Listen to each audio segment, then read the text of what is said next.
अस्सलाम वालेकुम वरहमतुल्लाहि वबरकातुहू। आज हम बात करेंगे थेराप्यूटिक पेरेंटिंग हम ऑफ़र बच्चों को कैसे कर सकते हैं, हम कैसे इम्प्लीमेंट कर सकते हैं ये पेरेंटिंग। इससे पहले मैंने मुख्तलिफ वीडियोस आपके साथ शेयर की जिसमें मैंने आपको बताया कि थेराप्यूटिक पेरेंटिंग क्या हम सारे बच्चों को दे सकते हैं, जो हम दे सकते हैं, लेकिन वो बच्चे जो किसी भी मुश्किल हालात से गुजरे हैं उनके लिए therapeutic parenting best parenting style है, जिसमें आपने ना सिर्फ के रूटीन और बाउंड्रीज बच्चों को देनी है, नर्चरिंग एनवायरनमेंट बच्चों को देनी है, बल्कि उनको हीलिंग प्रोसेस भी देना है जिसके अंदर बच्चा हील हो सके, वो जो मसले से को फेस उसने पहले किया था उससे वो निकल सके। अच्छा, अब हम बात करते हैं थेरेप्यूटिक पेरेंटिंग को कैसे हमने इम्प्लीमेंट करना है। सबसे मेन चीज़ ये कि अक्सर आपने नाम सुना होगा टाइम आउट।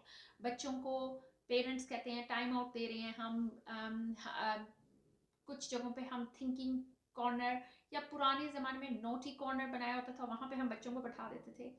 तो वो जो नोटी कॉर्नर, थिंकी कॉर्नर या आजकल जिसको टाइम आउट कहते हैं, वो एक स्टाइल है। थेरेप्यूटिक पेरेंटिंग में हम बिल्कुल उसके ऑपोजिट बात करते हैं, वो है टाइम इन। टाइम आउट की जगह टाइम इन, यानी उस बच्चे को हम अपने करीब ले आते हैं। हम कहते हैं कि आप इधर बैठो, मेरे पास बैठो, रादर उसको किसी एक जगह पे भेज देने के जहाँ पे वो अपने इमोशन से स्ट्रगल करता रहे 5-6 मिनट, या वो आपने उसको एक उसके कमरे में भेज दिया, उसने तोड़ फोड़ शुरू कर दी और ज़्यादा डिस्ट्रक्शन फैला दी, उसकी जगह आप उसको टाइम इन करेंगे कि अगले 5 मिनट आप मेरे साथ बैठेंगे, ठीक है।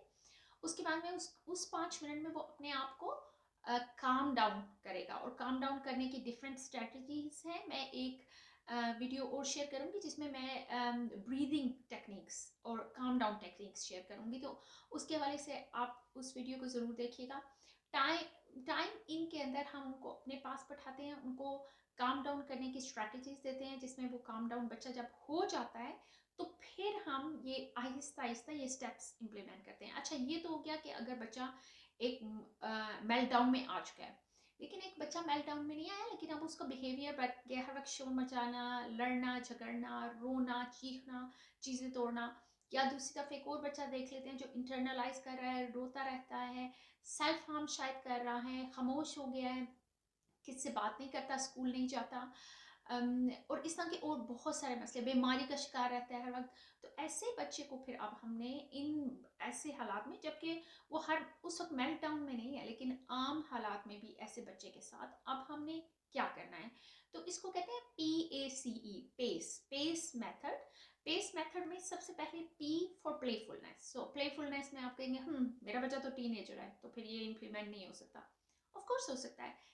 आप टीनेजर्स के साथ भी बोर्ड गेम्स खेल सकते हैं, आप टीनेजर के साथ भी बैठ के बातें कर सकते हैं, कुछ इकट्ठे मिल के वॉच कर सकते हैं। और जब बात करेंगे तो वही मैंने पहले भी एक दफ़ा डिस्कस किया था कि रिसर्च ने आई कांटेक्ट को कितना इम्पोर्टेंट जाहिर किया, तो आई कांटेक्ट के साथ बातचीत करें। प्लेफुलनेस मीन्स टुगेदरनेस, आपका टाइम उनके साथ।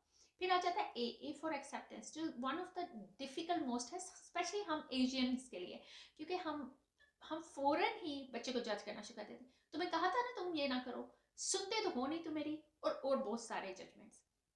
तो इस वक्त हमने उनको जज नहीं करना, हमने उनको एक्सेप्ट करना है, ठीक है। और acceptance without judgement is the main method, ठीक है।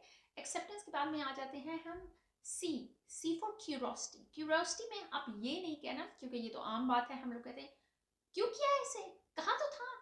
क्यों वर्ड नहीं बोलना, बल्कि उसको ऐसे बोलना है कि आइए मिलके देखते हैं ये कैसे हुआ, आइए मिलके सोचते हैं कि ये आप किस तरह और कर सकते थे। और आपने जब उनको ये एग्जाम्पल देनी है तो बहुत इजी एक वे जो मैं नॉर्मली यूज़ करती हूँ टीनेजर्स के साथ, कि ओके, अगर आपका ये दोस्त ये करता तो आप क्या फील करते, और अगर आपका ये दोस्त ये करता तो वो क्या फील कर रहा था उस वक्त, और अगर आपका दोस्त ये कर रहा था तो वो क्यों कर रहा था। तो हम ये सारे क्वेश्चंस पूछ रहे हैं, लेकिन उसको डायरेक्टली उसको क्वेश्चन करने की जगह उसके दोस्त की एग्जाम्पल दे रहे हैं। ऑल्सो वो बच्चे जो बिल्कुल भी आंसर नहीं देते, वो शट डाउन हुए होते हैं, अक्सर हम लोग एनिमल्स के जरिए भी, लाइक फॉर एग्जाम्पल एक बच्चा का पालतू जानवर बिल्ली है, तो मैं उस बिल्ली की एग्जाम्पल दूंगी, कैसा कि ये उछल रही है, शोर मचा रही है, लड़ रही है, तो ये क्या फील कर रही होगी, ठीक है। तो अक्सर मैं पपेट्स जो होते हैं उन चीज़ों से भी और टॉयज से भी सहारा ले लेती हूँ छोटे बच्चों के साथ या इवन बड़ों के साथ, कि लुक, अगर ये टॉय ऐसे करता है तो ये क्या फील कर रहा है। मिस्टर जिंजरमैन अगर ये कर रहा था तो वो क्या फील कर रहा था। तो आपने उसको डायरेक्ट क्यों सवाल करने के किसी और हवाले से उससे ही सवाल करना है ताकि वो रिफ्लेक्ट करना शुरू करे। अच्छा, फिर ई आ जाता है। ई में एक्सप्रेशन है, एक्सप्रेस करे वो, ठीक है, वो एक्सप्रेस करे। और आपने उसमें E for empathy, empathy show करनी है। अब एम्पथी का मैं उर्दू में बहुत वर्ड को ढूंढ रही थी डिक्शनरी में, और एम्पथी में हम एम्पथी और सिंपथी दोनों उर्दू में स्ट्रेंजली ना हमदर्दी के तौर पे यूज़ की जाती हैं, हालांकि ये दो बहुत मुख्तलिफ वर्ड हैं। सिंपथी में हम किसी को भी जब हम सिंपथी देते हैं तो बेचारा टैग दे देते हैं, विक्टिम मेंटालिटी, तुम बेचारे, ठीक है। कोई मुझे सिंपथी करेगा तो वो कहेगा ओ बेचारी। लेकिन जब हम एम्पथी की बात करते हैं तो एम्पथी ऐसी नहीं है। एम्पथी में हम उनको अंडरस्टैंड करते हैं, हम बेचारे का टैग किसी को नहीं लगाते, ठीक है। तो PACE, playfulness, acceptance, C for curiosity, E for express, और एम्पथी या एंड एम्पथी एक्चुअली। अच्छा, ये हो गया टाइमिंग के बारे में हमने बात कर ली।